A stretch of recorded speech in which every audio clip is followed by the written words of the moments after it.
Lutero dizia, entre as suas milhares de frases quase que sagradas,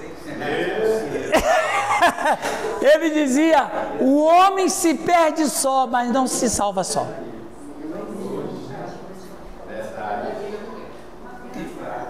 O homem se perde só, mas não se salva só. Vou colocar aqui no vai para o Instagram. Amém. Coloca que foi ele que falou. Não, eu não, rapaz. Eu estou fazendo uma referência ao sumo sacerdote. Põe mão no coração, rapaz. Falando. Muito bem, gente, querida. Em outras palavras, trazer a razão humana como divindade é uma arrogância. Faz uma pesquisa lá na sua igreja, lá onde você pastoreia. Quantas pessoas têm a mente captada às escrituras e quantas pessoas têm a mente captada por ela mesma? 70-30. Não sei como seria essa porcentagem, mas de fato você vai observar que muitas vezes pessoas que dão algum tipo de transtorno na comunidade é aquele que você ensina, e a pessoa não é que ele não entende, ele não aceita. Porque a mente dele está cativa a ele mesmo.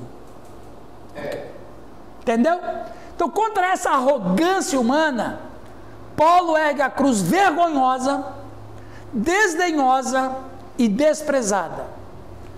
Isso é um bom... Agora para falar esse final de semana, né?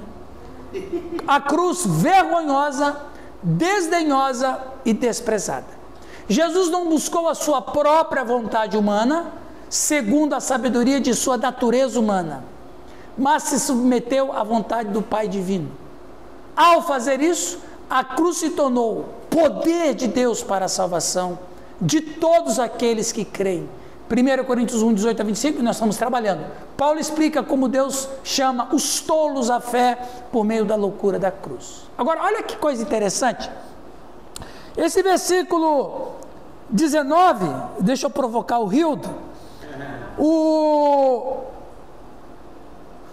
Isaías, viu, Rildo? O Isaías... Nosso teólogo do cacau.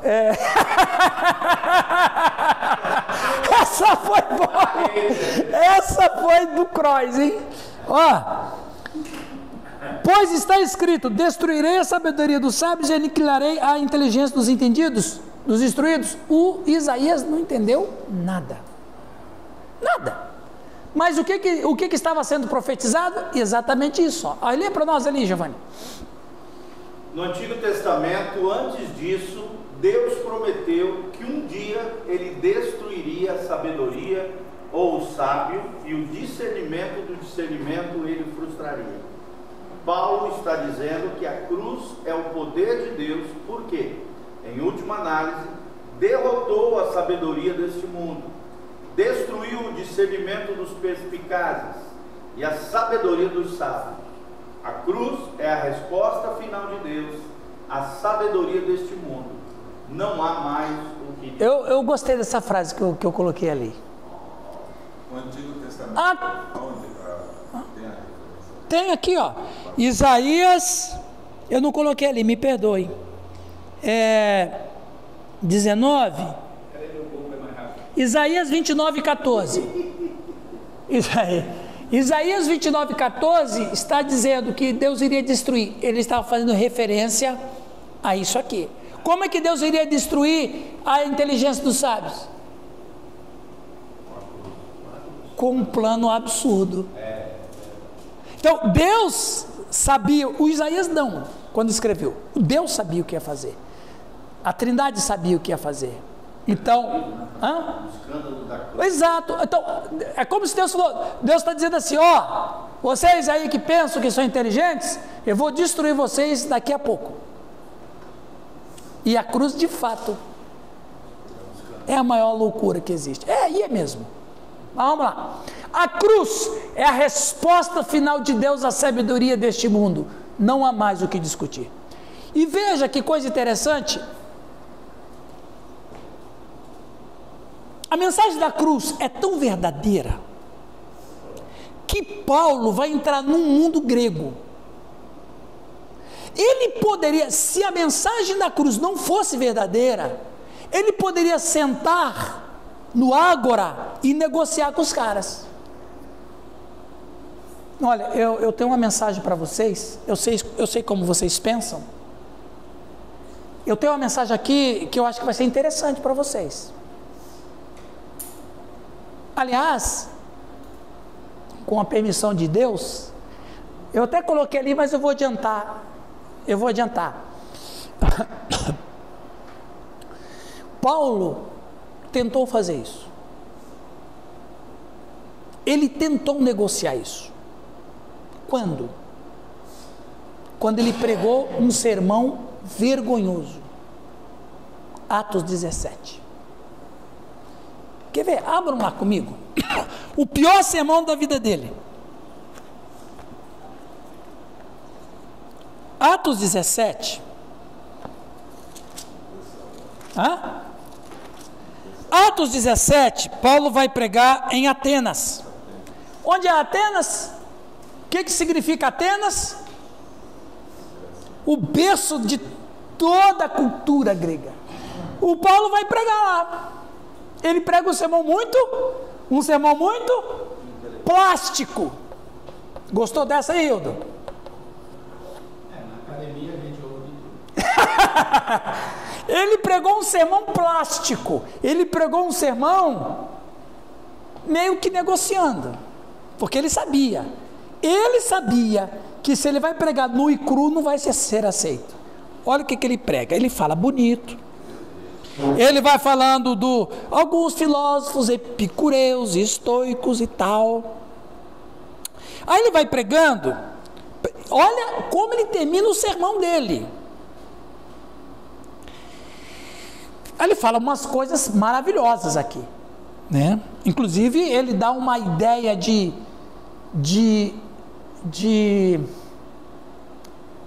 como é que é, pessoal? Me ajuda a lembrar, me fugiu agora. Deus presente em todos os lugares, como é que é? Onipresença, obrigado. Ele dá uma noção de onipresença maravilhoso, quando ele diz que em Deus vivemos, movemos e existimos. Ele diz o seguinte, que a onisciência não é que Deus está presente em todos os lugares, é que todos os lugares estão em Deus. Ele prega um sermão maravilhoso. Olha como ele conclui. Ele conclui assim, ó. Versículo 31 é a conclusão do sermão dele. E a conclusão do sermão dele é uma coisa terrível. Ele conclui da seguinte maneira: porquanto estabeleceu um dia em que há de julgar o mundo com justiça, por meio de um varão que destinou e acreditou diante de todos, ressuscitando dentre os mortos. Como é que é? Como é que é? Por meio de um varão? Que mensagem é essa? Que mensagem saboada é essa? Muito! Como é que é? Uma mensagem plástica. Ele não mencionou o nome de Jesus. Ele não mencionou cruz. Ele não mencionou pecado. Ele não mencionou salvação. Olha como ele conclui o sermão dele. Porquanto estabeleceu um dia que há de julgar o mundo com justiça, por meio de um varão. Como é que o cara vai pregar a mensagem da cruz, sem a cruz e sem o nome do homem? Preste atenção, resultado. Quando ouviram falar da ressurreição dos mortos, uns escarneceram, outros disseram, a respeito disso te ouviremos noutra ocasião. A essa altura, Paulo se retirou do meio deles. Quer dizer, quando ele chega em Corinto, o que ele fala lá em Corinto? Ele muda o sermão dele. Eu não tenho outra mensagem. A mensagem que eu tenho é a mais ridícula de todas, mas é a única mensagem. Então, ele não negocia agora. Agora ele fala, eu vou sofrer retaliações, eu vou sofrer gozações, eu vou sofrer sectarismo, mas eu não tenho outra mensagem. A mensagem que eu tenho para oferecer para vocês, qual é? Eu fico arrepiado. Qual é a mensagem que nós temos que pregar na igreja? Nós não temos outra. Se você for negociar a mensagem da cruz, você vai cair numa espiral sem fundo e não acha placa de retorno mais. E não vai satisfazer. Não vai satisfazer o auditório, não vai satisfazer a ele e o pior, não vai satisfazer Deus. Se a gente tentar negociar a mensagem que temos, aliás, a única mensagem, não tem outra. Lembra da entrevista que ele tem com o jovem rico, que não era jovem? Quando ele apresenta o Pedro e os discípulos, estão assim, opa, peixe grande agora, hein? Pensa o dízimo desse sujeito aí. Bartolomeu, peixão, hein? Aí Jesus chega para ele e diz, vai, vende tudo que tens, dá aos pobres, me segue. Aí Pedro já fala, o mestre começou a falar bobagem. O mestre está pisando na bola. Aí o sujeito foi embora. Não foi? Por que Jesus não falou assim, volta aqui. Vamos negociar, pô. Vamos conversar aqui, pô. Vamos tomar um cafezinho. Pô, você vai deixar a igreja? Por que você vai deixar a igreja, velho? Vamos conversar. Se você pregou a mensagem da cruz e o outro rejeitou, sacuda o pé dos seus pés contra ele. Acabou. Bote a poeira. Eu não aceito a sua mensagem, pastor. Por quê? Essa mensagem sua é muito forte, nós estamos em outra época. Vocês sabiam que no Nordeste, as grandes igrejas do Nordeste, eu li isso num artigo, que os pastores não estão pregando mais que o sangue de Jesus salva. Sabe por quê? Porque tem muita violência, tem muito sangue correndo nas ruas. Agora você fica falando de sangue. Não fala que a pessoa vai ser salva se ela for um bom cristão. Deísmo, moralista, terapêutico. As megas igrejas do Nordeste estão fazendo isso. Batista, presbiteriano. Quer dizer, nós não podemos negociar, gente. Nós não podemos negociar. O Raul só tem uma mensagem, eu só tenho uma mensagem, Neuza só tem uma mensagem, Oswaldo só tem uma mensagem, Marcos só tem uma mensagem. E qual é a nossa única mensagem? Essa aqui. Se o sujeito não quiser, né? Não adianta insistir, né, pastor? O Lutero dizia, ai que vontade de chorar. Se alguém não quer ser cruciano, não pode ser cristiano.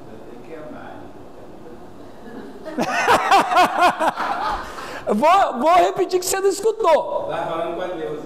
Ok. Lutero disse, se alguém não quer ser cruciano, não pode ser cristiano. Entendeu? Ou seja, se alguém não quiser aceitar a mensagem da cruz, não pode ser um cristão. Então, pastor Leão, o testemunho dele, ontem eu estava falando baixo, né, para sair também. Bem escutado. Nós terminamos o batismo, sempre a gente está fazendo batismo na selva, e tinha uma visitante, né?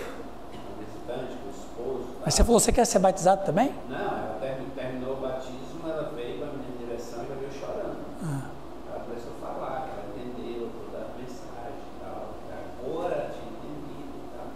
Mas por muito tempo ela não se batizou porque a avó dela, né, muito católica, dizia era um só batismo e ela tinha muito a cuidar da avó, não queria desagradar a avó. Ela falou. Eu só respondi assim para ela, mas você já entendeu? Ela falou, eu quero. Você quer mesmo? Porque você precisa decidir, agradar a sua avó ou a Deus. Você também botou a faca no pescoço dela, hein? Só falei isso para ela. E aí? Você precisa escolher quem você quer agradar. Ou a sua avó ou a Deus. Você batizou? Não, então, ela estava visitando. Ok. Estava visitando. Eu pensei que, às vezes, o Espírito Santo está queimando no coração dela, né? Sim, exatamente. Mas é isso aí. Muito bem, pessoal. Vamos terminando isso aqui. Por que Deus iria querer destruir a sabedoria do mundo? É porque o que vemos nas Escrituras, especialmente no Antigo Testamento, que a sabedoria humana deste mundo não é inocente. O que causou toda a desgraça foi o homem querer ser sábio por si mesmo. Exato. Não é boa. A primeira vez que encontramos a sabedoria humana exercida a partir de Deus, acontece o primeiro pecado humano registrado em Gênesis 3:16. Se a pessoa pudesse se salvar por meio de sua própria inteligência, então o reino de Deus estaria cheio de pessoas orgulhosas de suas próprias realizações. Se as pessoas pudessem entrar por meio de suas próprias habilidades, pensariam que são tão boas quanto Deus. Foi isso que a serpente falou para a nossa mãe Eva, né? Isso aí. Vamos dividir isso e pensar em alguns tipos diferentes de sabedoria. O que essa imagem está mostrando para nós? Qual é a mensagem dessa imagem? Não. Ele está tirando. Está querendo colocar.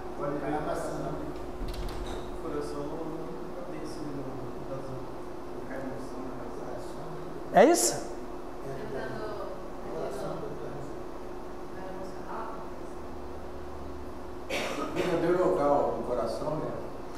Olha, interessante, né?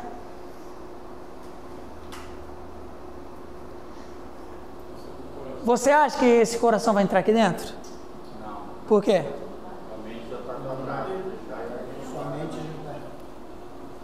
Interessante, né? Gente, nunca iria entrar, se a entrada é quadrada. E o coração é que o seu contorno é redondo. Nunca vai entrar isso aí. Então, o que essa figura quer dizer? Que a mente humana não pode ser dona de si. O amor de Deus não entra. Ok? Sabedoria do hedonismo. Vamos a alguns tipos de sabedoria. Busca de prazer. Você acha que a melhor vida é aquela que você vive ao máximo? Para encontrar e experimentar qualquer prazer onde quer que você possa? Esta é a sabedoria ou filosofia de dizer que é assim que você encontrará alegria nessa vida. A sabedoria da religiosidade. A religião existe para tornar uma pessoa moral. Moral, pelo menos, conforme definido pela cultura desse mundo.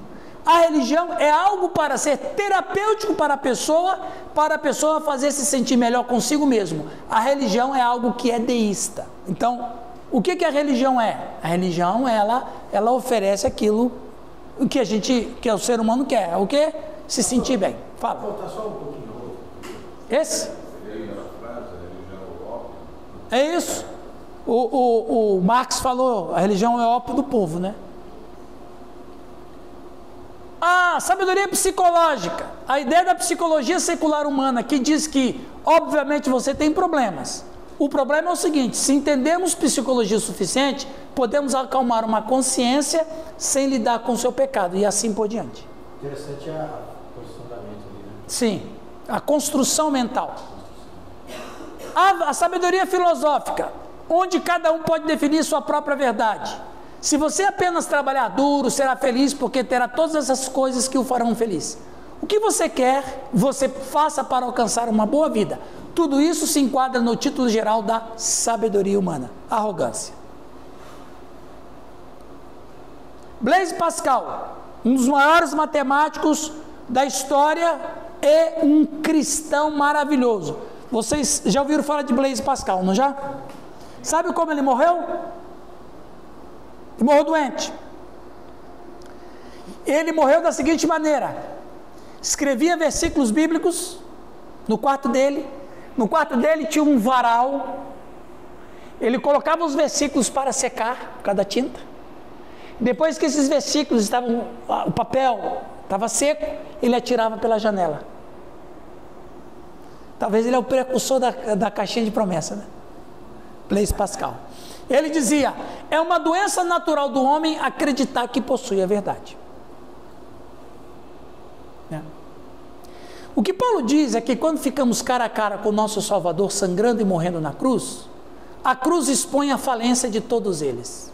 A cruz anuncia a você que você é um pecador culpado que está condenado diante de Deus. Mas esse mesmo Deus que o condena por sua justiça e retidão é o mesmo Deus que o amou tanto que enviou seu Filho para morrer por você. Esse é o Evangelho e é o poder de Deus para a salvação. Amém, pessoal? Amém. Alguém quer falar alguma coisa? Fica à vontade.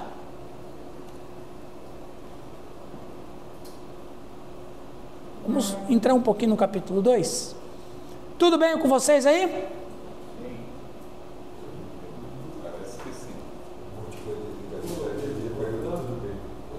Ok.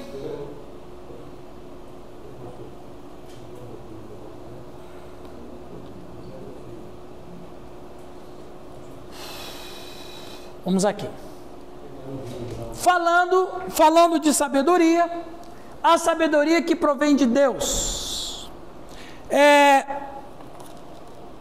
2 de 1 Coríntios.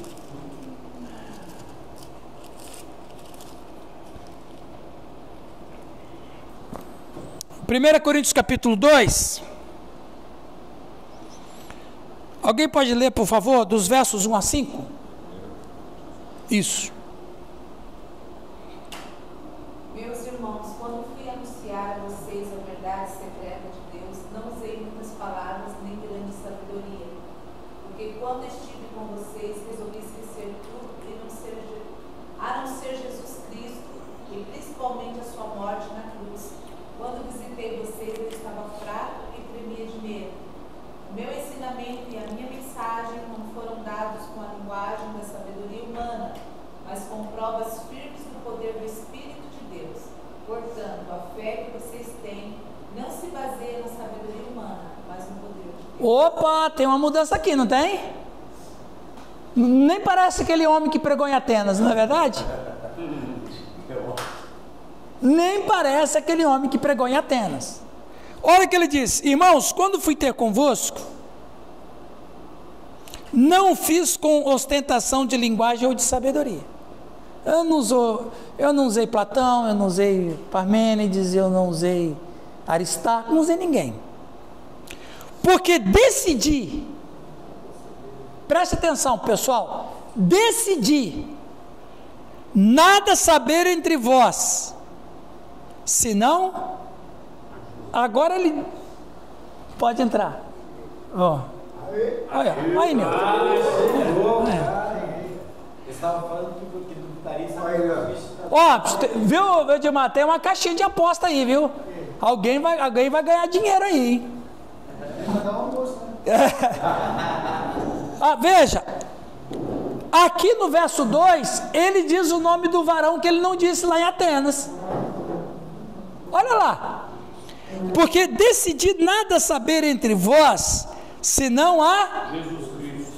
Mas lá em Atenas ele falou quem era? O homem. O varão, o homem. Varão.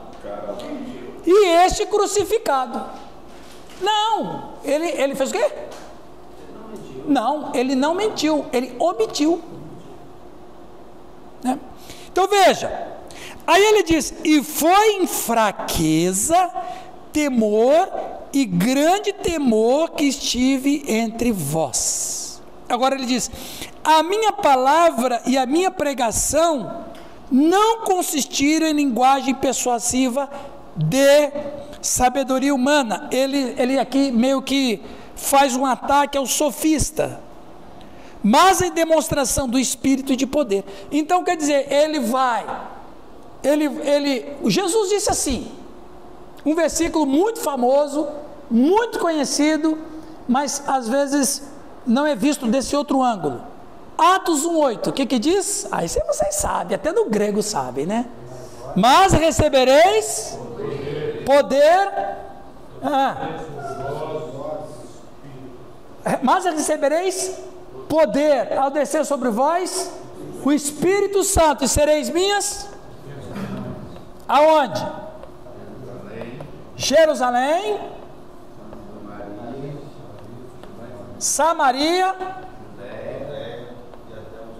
Opa, aí tem uma coisa acontecendo aí. Judéia e Moral. os confins. Preste atenção. Qual é o problema? Qual é o problema desse confins do mundo que ninguém entendeu? Preste atenção. O evangelho, ele nasce aonde? Ele nasce na Palestina. Você sabe por que se chama Palestina? Palestina significa Filistim, filisteu, terra dos filisteus. Sabe quem? Filisteus, uma definição que tem da palavra filisteu é povos do mar. Povos do mar. E quem deu o nome dele, aquela terra ali de Filistim ou de Palestina, foram os romanos no século IV a.C. Então, lá na Palestina, o evangelho nasce na Palestina, que naquela época era o fim do mundo, como diziam os antigos romanos, a cloaca. Cloaca do mundo. Agora eu não vou dizer o que é cloaca, depois vocês procuram. Depois vocês procuram no Google o que significa cloaca. Então quer dizer. Mas eles diziam isso. Os romanos diziam que a Palestina era a cloaca do mundo. Então. Não estou sabendo de nada. Ok, então você veja, preste atenção na complicação. O evangelho, que é uma mensagem absurda, ridícula, do ponto de vista da sabedoria humana, nasce na Palestina. Na Palestina, ele vai para o norte, que daquilo que não vale nada, vale menos ainda indo para o norte, que é propugnada. Olha a hora que ele acorda. Que foi propugnada por 12 apóstolos, ou 12 pessoas, cujo 11 eram quase analfabetos.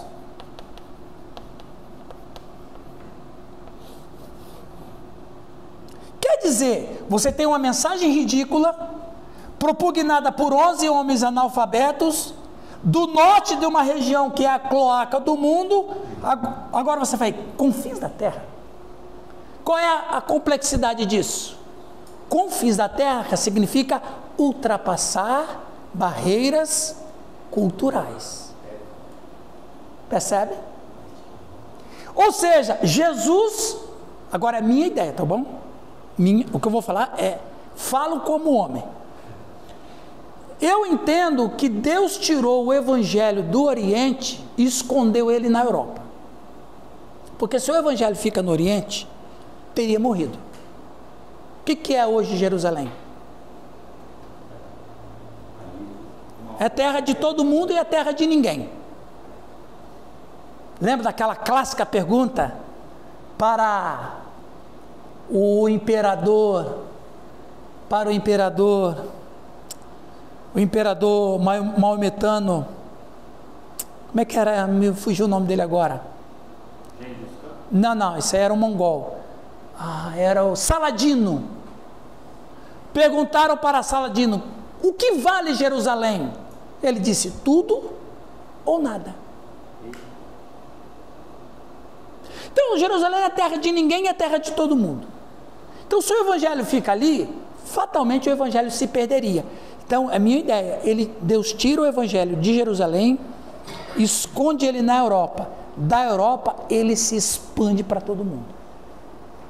Então, pregar o evangelho, mais do que a gente imagina, naquela época, o poder do Espírito Santo também teria que ultrapassar fronteiras culturais. Veja, eu gosto muito disso. Paulo é conhecido o apóstolo dos gentios. Aqui nós temos o apóstolo do cacau, e Paulo era o apóstolo dos gentios. Na verdade, daquilo que eu pude estudar em Atos, quem era para ser o apóstolo dos gentios era Estevão. Porque o Estevão foi o único cara que entendeu tudo que estava acontecendo ali. Por quê?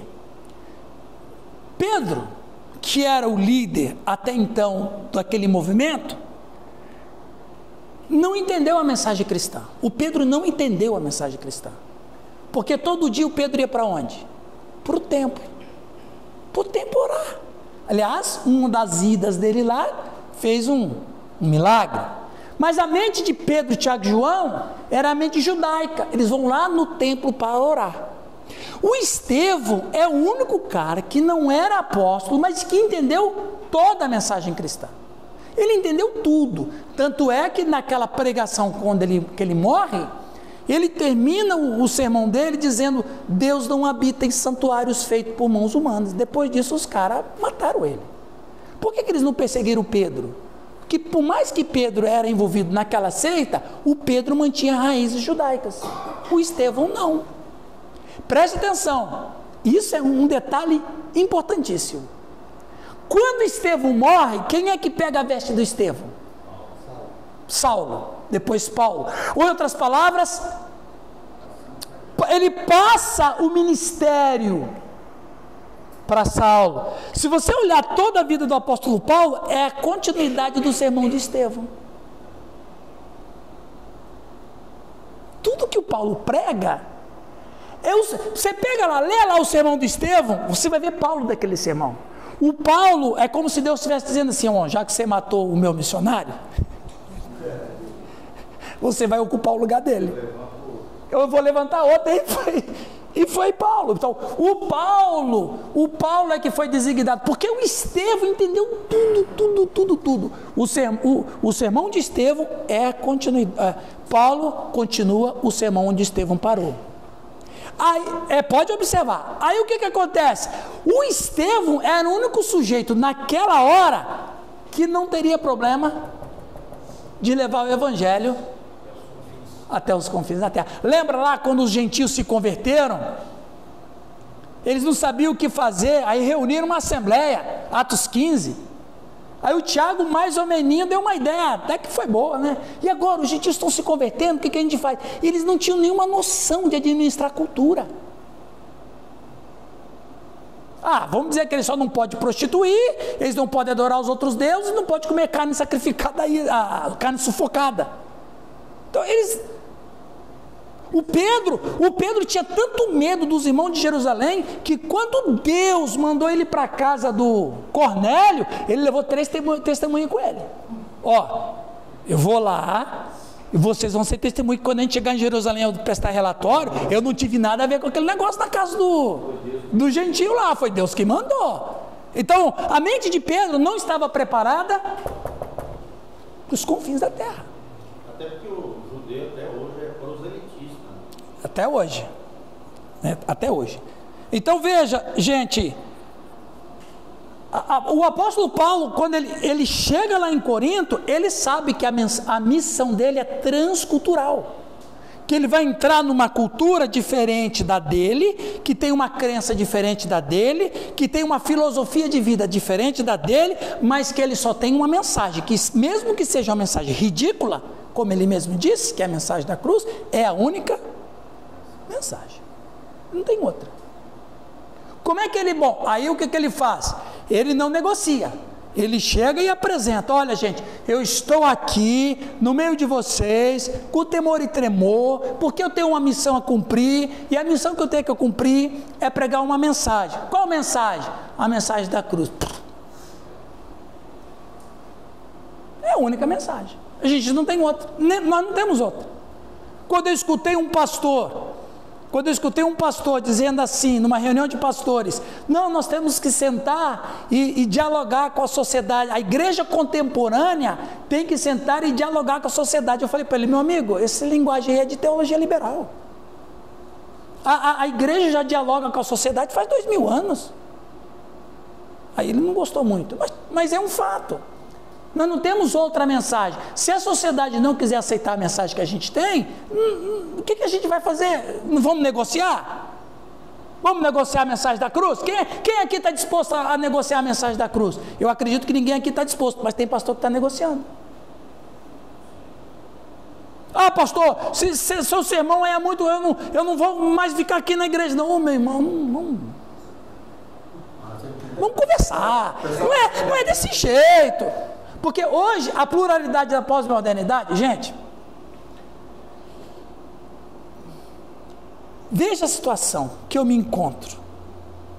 Sábado agora, eu fui convidado para palestrar para um grupo de pastores aqui na cidade de Terra Rica. Preste atenção. Inclusive, eu vou até, talvez, se eu tiver coragem, eu até vou dizer isso para eles. Eles me deram para mim fazer uma exposição de 2 Timóteo. Até aí tudo bem. Com o tema Ministério Pastoral na Pós-Modernidade. Eles me dão um tema poderoso, com uma carta maravilhosa, e me deram só 1h30 de fala. O que eu vou fazer? Mas o que eu vou fazer, pessoal? Me explica. Mandaram o programa para mim, e no programa eu só tenho 1h30 de fala. Nem os pastores estão querendo.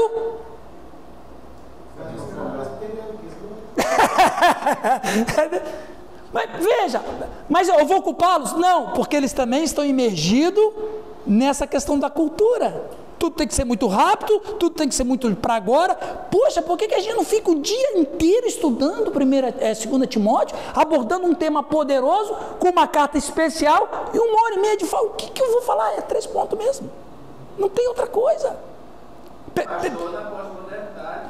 Então, os pastores da pós-modernidade estão caindo na teia da pós-modernidade.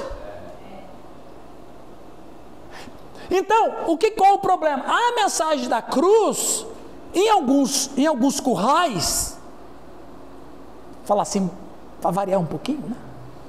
Em alguns currais, leia-se igrejas, em alguns currais, está sendo negociada. Para segurar o cara na igreja, porque na pluralidade da pós-modernidade, se eu não agradar você vai para a igreja do colega. Não pode, eu quero você aqui, porque as pessoas estão olhando igrejas hoje como olham supermercado. É verdade.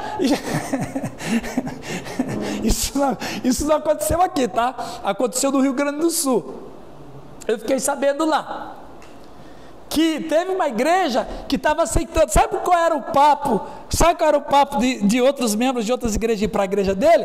O pastor lá dava 6 meses de carência em relação ao dízimo. Você quer ser membro da minha igreja? Não, e o pior, hein?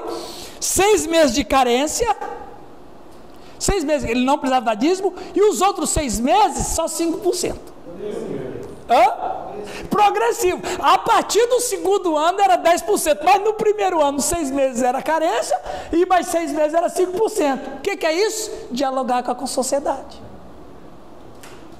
O apóstolo Paulo chega e diz o quê? Eu não tenho outra mensagem. Jesus Cristo foi abandonado. Umas vezes uma pessoa, um aluno meu me perguntou: pastor, você faz apelo? Eu falei: faço. Você não fica com medo de ser rejeitado? Eu falei: não. Ele falou: por quê? Se Cristo for rejeitado, eu não vou. O próprio mensageiro e a mensagem está pregando para o cara está à sombra dele. Cristo evangeliza o cara, na hora dele dizer sim ou não, diz não e vai embora. Se o próprio Cristo, o verbo de Deus, for rejeitado, eu não vou. Então, e o Cristo não chama ele para negociar. Não, vem cá. Você está muito radical. Vamos o seguinte, você não precisa vender tudo, não. Uma partezinha. Não. Aí Pedro cutuca, Senhor, ele está ali ainda, vai lá. Fala para ele não ir, vamos dar um jeito. Não tem outra.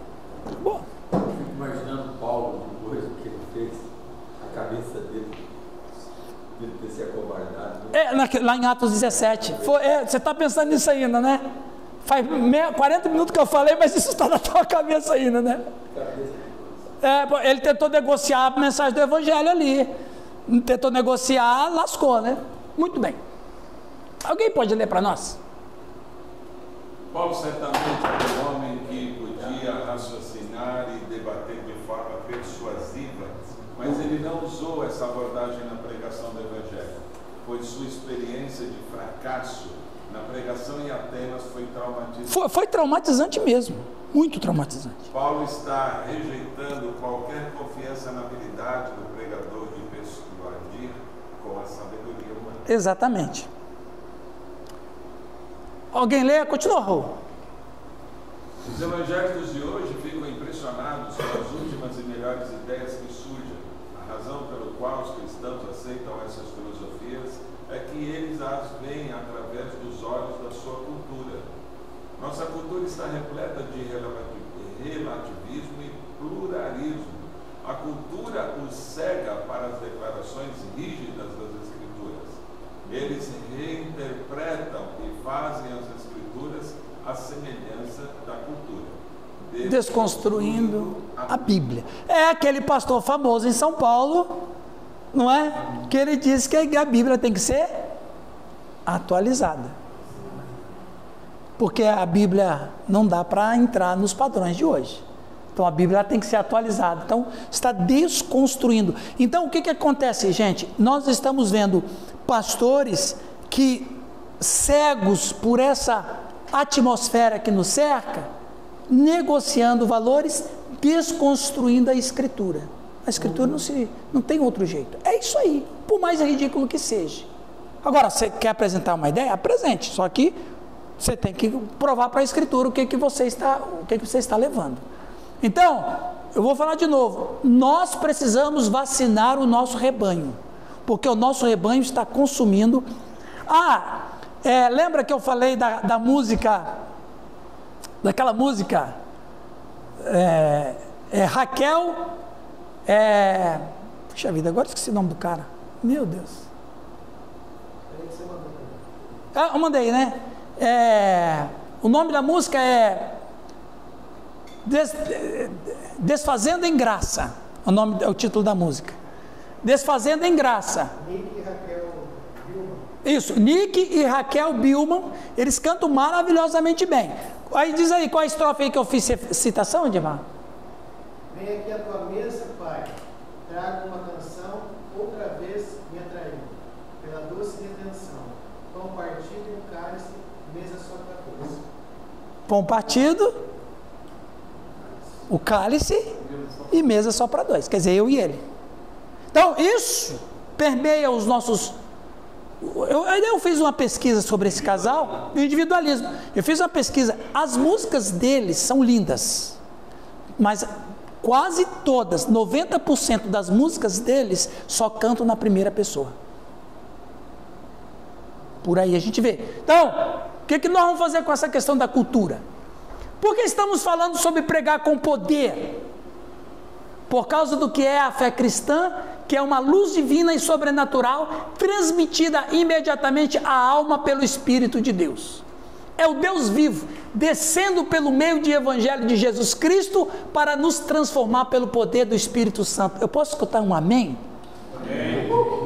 Vamos lá, né? Olha, essa aí é uma boa frase para sermão. Glória a Deus. Pô, você também está difícil de agradar hoje, hein? Vamos lá. É o Deus vivo descendo por meio do Evangelho de Jesus Cristo para nos transformar pelo poder do Espírito Santo. Então, o poder de Deus, veja, Deus não é poder, isso é importante falar. Deus não é poder. Isso, Deus é amor. Você não vai encontrar nenhum versículo dizendo que Deus é poder. Por que Deus não é poder? Porque o poder não divide, o poder não doa, o poder não se sacrifica, o poder não está no lugar do outro. Só faz isso quem é amor. Agora, Deus é poderoso, Ele possui todo o poder, mas Ele em si não é poder. Então, o poder de Deus é para transformar o pecador, que escuta a mensagem do Evangelho. O verdadeiro cristianismo é universalmente milagroso. Remova o poder de operar maravilhas da igreja e o que resta?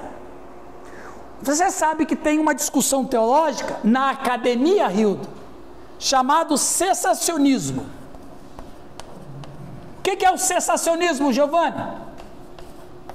Os dons sobrenaturais do Espírito Santo cessaram. Acabaram. A igreja permitiu. Um dia, eu fui palestrar num acampamento de jovem, tinha um pastor lá, não conhecia ele e tal. Aí ele me perguntou assim: eu acredito que os dons cessaram. E falei, pontos. E o cara era 2 metros de altura. Eu já estava pensando como é que eu vou fazer para me defender desse homem, né? E grande, um monstro. Lá em Umuarama. Lá em Umuarama, lá no seu arraial. Não vou falar agora. Né? Depois eu te segredo Aí ele falou assim: eu não acredito que... Ele não está mais lá, fiquei sabendo, não está mais lá não. Eu não acredito que o Espírito Santo... Já cessaram os dons, o que você acha? Não, ele foi falando, ele foi explicando. Eu falei, espero que ele não peça a minha opinião. Aí ele foi falando, apresentou o rosário da tese dele. É o rosário, né? Apresentou o rosário da tese dele. E finalmente ele me pergunta: e você, o que você acha? Eu falei, que hora que é o almoço hoje mesmo? Eu falei, pastor, é o seguinte. Eu falei, existe igreja? Ele disse, existe. Eu falei, então existem os dons do Espírito Santo, porque a única coisa que sustenta a igreja é o Espírito Santo. Bom, eu já estava preparando, né? Eu já estava me preparando, né? Mas é verdade, você tira a espiritualidade da igreja, o que sobra? Apenas um fenômeno, um fenômeno social. Você tira a espiritualidade das escrituras, o que sobra? Se alguém vai arrancar as páginas da Bíblia onde está a sobrenaturalidade, ela vai virar um opúsculo. Vai sobrar o quê? Um opúsculo. Nada. Então você remova o poder de operar maravilhas da igreja e o que resta? Franquias religiosas que gerenciam o programa de serviço comunitário. É só isso que vai sobrar. Essa é forte. Vou lá. Franquias religiosas que gerenciam o programa de serviço comunitário. Você quer ficar bem? Venha fazer a sua terapia aqui. Já tem. Mas é sobre isso que lemos no livro de Atos. A igreja cristã no mundo de hoje é um milagre contínuo do poder gracioso de Deus. Foi falado aqui no último encontro, que até o Edmar compartilhou, que eles não tinham pastor, a igreja nascente não tinha pastor, não tinha teologia, não tinha nada. Ele tinha um sujeito que converteu, olhou assim para o Marcos, Marcos, você pelo Paulo, né?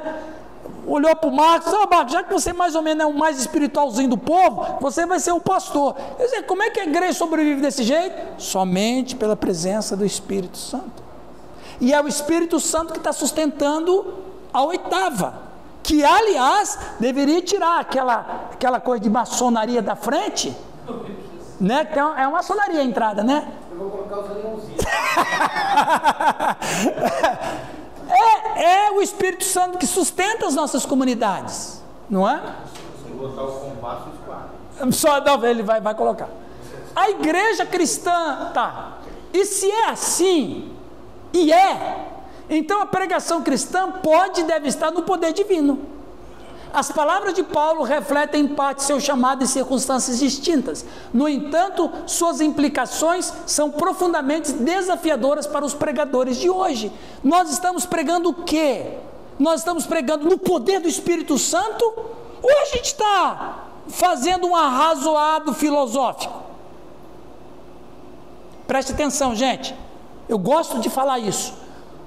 A fé com a qual nós pregamos não deve ser uma fé baseada no que a gente crê, mas tem que ser uma fé que nasce através das Escrituras. Porque muitas vezes a gente pode pregar uma coisa crendo, mas a nossa crença esteja errada. É aquela história do pastor que achou um esboço, agora ele vai dar um jeito de encontrar na Bíblia que cabe com o que ele já fez. Então, a fé que nós temos tem que vir da palavra. Veio da palavra, então a minha convicção e fé veio porque Deus me forneceu pela palavra. Aí eu prego isso, mas não o contrário, não é? Agora, eu escolhi esse aqui, ó. As implicações são profundamente desafiadoras para os pregadores de hoje. Primeiro, morrer no púlpito é uma condição sine qua non de uma nova vida de quem escuta. Quando a gente prega, tem que ser no poder do Espírito Santo. A gente tem que fazer com que as pessoas não lembrem do pregador, mas do que foi pregado. É como que se as pessoas... Eu sempre gosto de falar isso para os meus alunos de homilética. Quando você pregar, prega de tal maneira que as pessoas se sintam no monte da transfiguração. Hã? E quando terminar, faça com que as pessoas vão embora para suas casas como se estivesse descendo do monte da transfiguração. Quando é que isso pode acontecer? Quando a gente morre no púlpito. Eu conheço uma história antiga de essa é boa, tá? Talvez vocês conheçam, mas eu vou dizer porque talvez tem gente que não conheça. Um jovem pregador foi assumir uma grande igreja, uma igreja, mega igreja, e o pastor, que foi pastor durante 50 anos, estava lá. E ele ia jubilar, e ele ia passar a igreja para esse novo pastor. E foi uma noite de festa, o culto estava lotado, tinha gente para todo lado, e uma maravilha. Aí o pastor jovem ia dar o seu primeiro sermão de posse. E ele foi anunciado: pastor fulano, venha pregar. Aí ele subiu cheio de orgulho, e o sermão dele foi um fracasso, um fiasco. Errou textos, falou palavras erradas, trocou ideias, mudou, e foi um fiasco. Aí ele, muito triste com aquilo, voltou para o púlpito, sentou e começou a chorar, de vergonha, de fracasso, se sentindo nada. E o pastor velho, antigo, estava vendo o jovem orando e chorando. Depois que ele orou e chorou, o pastor ancião disse: meu jovem, se você tivesse subido como desceu, descerias como subiu. Percebe? Então, o apóstolo Paulo está dizendo isso: a gente tem que morrer no púlpito. Deus é que vai falar, Deus vai me usar. Então Deus vai me usar. O Espírito Santo vai falar, e eu vou pregar no poder do Espírito Santo. Um dia eu estava pregando aqui na nossa igreja do Lar Paraná, e faz anos isso, na catedral. E domingo agora eu preguei lá de novo. E aí tinha uma mocinha, uma adolescente de uns 18, 19 anos. E ela estava incomodando o culto inteiro, dando risada, fazendo chacota, conversando. E aí aquilo estava me incomodando. Aí vocês me conhecem, sanguíneo, como é que é, aquela coisa toda. Aí me chamaram para pregar. Quando eu fui para pregar, ela começou a...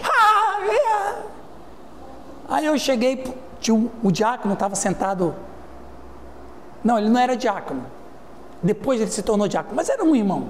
Estava sentado no banco atrás dela. Eu falei assim: fulano, repreende esse demônio aí, porque ele não pode atrapalhar a pregação agora. Põe a mão sobre essa garota aí e cala esse demônio aí.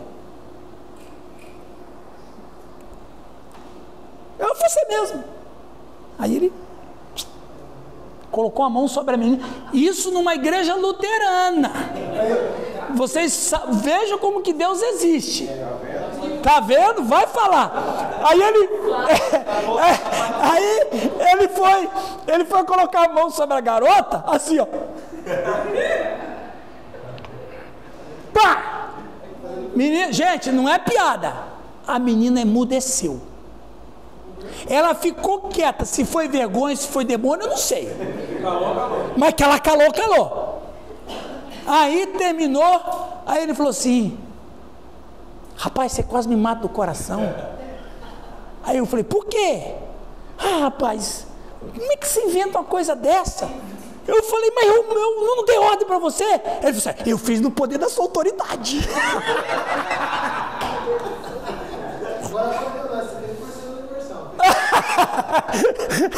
Fiz um seminário breve lá.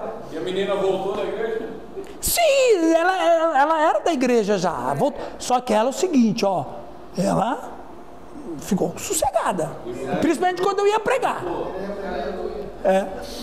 Paulo não se esquiva. Não, uma outra vez aconteceu em Curitiba. Não, deixa quieto. Paulo. Agora eu conto na próxima. Paulo não se esquiva de uma eloquência criada por Cristo e pelo Evangelho. Preste atenção, gente. Nós temos que separar uma coisa da outra. Paulo não se esquiva de uma eloquência criada por Cristo e pelo Evangelho. Mas sua eloquência de Cristo surge de sua compreensão monumental do Evangelho e suas implicações. Então, não é que o cara vai se tornar um burro ali para falar. Ele tem que ter conhecimento, como o apóstolo Newton falou. Você tem que ter conhecimento, a informação tem que estar lá. Veja, a briga de Paulo não é simplesmente com sabedoria. A briga dele era com a sabedoria divinizada, que é a razão humana, que é a suprema deusa. Por isso que Lutero nunca queria filosofia na teologia, porque Lutero dizia que a filosofia era uma prostituta. Ele não estava muito errado, não. Mas, num certo sentido, o que ele quis dizer não é que a filosofia não presta. Ele era um filósofo, é que ele tinha medo da filosofia aos poucos substituir a teologia, como de fato aconteceu com aquele traidor do Felipe Melanchthon, porque ele esperou, Lutero nem esfriou no túmulo, e ele proibiu o Melanchthon de colocar filosofia, e o Melanchthon era doidinho para colocar filosofia aristotélica ainda. E Lutero morreu, a primeira coisa que ele fez foi permear de filosofia aristotélica, que aconteceu 150 anos depois, o iluminismo, depois da teologia liberal. Então, não é que o problema é a sabedoria, é ela não se tornar deusa. Ok? E último. Depois da teologia fazer filosofia. Exatamente. As palavras de... Não ao contrário. As palavras de Paulo fornecem 3 testes decisivos significativos para a minha pregação. Até que ponto? Agora eu vou pegar no pé de todo mundo aqui. Porque eu prego também, mas eu não sou um pastor local. Até que ponto minha congregação sente que minha pregação é predominantemente sobre Deus? Será que o que você está pregando é Deus? Hã? Eu estava dando uma aula ontem aqui de homilética sobre o declínio do púlpito. O livro que está dizendo, o Dr. Blackwood escreveu o livro dele em 1948. Você vê, em 1948 o cara era um visionário, ele viu que o púlpito estava declinando. Declinou o púlpito, que igreja você vai ter? Fraca. Cristãos fracos. Então, quando você prega, quando eu prego, a minha congregação sente que é Deus? Ou sou eu? Até que ponto minha congregação sente que Ele está determinado a nada saber enquanto estiver conosco, exceto a Jesus Cristo, esse crucificado? E último, até que ponto minha congregação experimenta o poder do Espírito em minha pregação para que a sua fé descanse no poder de Deus? Versículo 5. Eu não estou dizendo, a minha proposta não é dizer que vocês estão negligenciando isso. Não, pelo amor de Deus, não me entendam por esse lado. São questionamentos para que a gente fique sempre ancorado na palavra de Deus. Sempre. Principalmente vocês que gostam de convidar pessoas para pregar. Eu fui pregar na Igreja Batista Renovada em Foz do Iguaçu, eu nunca fui lá. Um membro daquela igreja conhecia um membro de uma igreja nossa em Foz do Iguaçu que conhecia as minhas convicções. E eu fui convidado para pregar naquela igreja lá, Batista em Foz do Iguaçu. Uma igreja maravilhosa, incrível, linda. Aí depois que eu peguei a amizade, fui lá, preguei, foi uma bênção, graças a Deus. Aí depois o pastor falou bem assim, vamos comer uma pizza? Eu falei, vamos comer a pizza. Aí fomos comer, ele, a esposa, tal. Aí eu falei bem assim, pastor, vocês são batistas. Vocês não aceitam qualquer pregador, principalmente quando você não conhece. Por que você me aceitou? A usar teu púlpito. Ele falou assim, você acha que eu não pesquisei você na internet? Eu escutei uns sermões que você pregou por aí. Ainda mais agora, já pensou? Por quê? Porque exatamente, você convida um cara para pregar lá, ele é meu amigo. O camarada vai lá e prega contra o dízimo. Já aconteceu isso. Já aconteceu. Aí o pastor local, ele falou isso para mim. Ele falou, meu Deus do céu, como é que eu vou fazer agora? Cara, é ruim. Exatamente. Aí quer dizer, ele vai levar 1 ano para desconstruir o que o cara falou em 2 frases. Pastor, eu não acho assim errado a pessoa ser eloquente, eu critiquei eloquência no culto. Mas quando a pessoa quer demonstrar a presença do Espírito Santo através da eloquência e não da palavra. Isso. É a questão do Atos 17. Né? É a palavra de Deus. Eu gosto de pregar, por exemplo, vocês aqui que eu já preguei nas comunidades de vocês sempre me deram a honra e o privilégio de pregar nas comunidades de vocês. Vocês sabem que as minhas mensagens têm um monte de textos bíblicos. Porque é a Bíblia, não sou eu. E o que eu sei porque a Bíblia me disse. Você sabe por que a gente sabe que é pecador? Porque a Bíblia diz. Se a Bíblia não dissesse, eu não saberia. Então, todas as coisas que eu sei porque a Bíblia diz. Senão, eu não saberia. É a Bíblia que a gente tem que pregar. Ponto. Agora o cara começa com... Aí é difícil, né? Estamos terminando, viu, Rildo? Alguém lê para nós aqui, por favor? Marcos, dá para ler? Quando em Corinto, onde pregou o Evangelho de maneira clara e simples, sem usar os ornamentos do discurso e da sabedoria humana, seu objetivo e visão, esse método de pregação era que a fé de seus ouvintes não deveria ser atribuída à sabedoria humana, mas a um poder divino. Mas para que o Evangelho não seja considerado mesquinho e desprezível, por causa do vestido simples em que apareceu, o apóstolo afirma que é a mais alta sabedoria, como aqueles que tinham o conhecimento mais perfeito dele poderiam atestar. Exatamente. Então, veja, a mensagem do Evangelho, do ponto de vista humano, é ridícula, é absurda, mas ela é simples. Ela só aponta para nós. Fala, Raul. Vai ser muito doido, hein? A congregação cristã do Brasil, ela tira desse princípio, porque lá não tem teólogo. Não tem. Não tem a palavra, só sem nossa sabedoria. Sim. Não é dentro desse. Porque eu estou entendendo.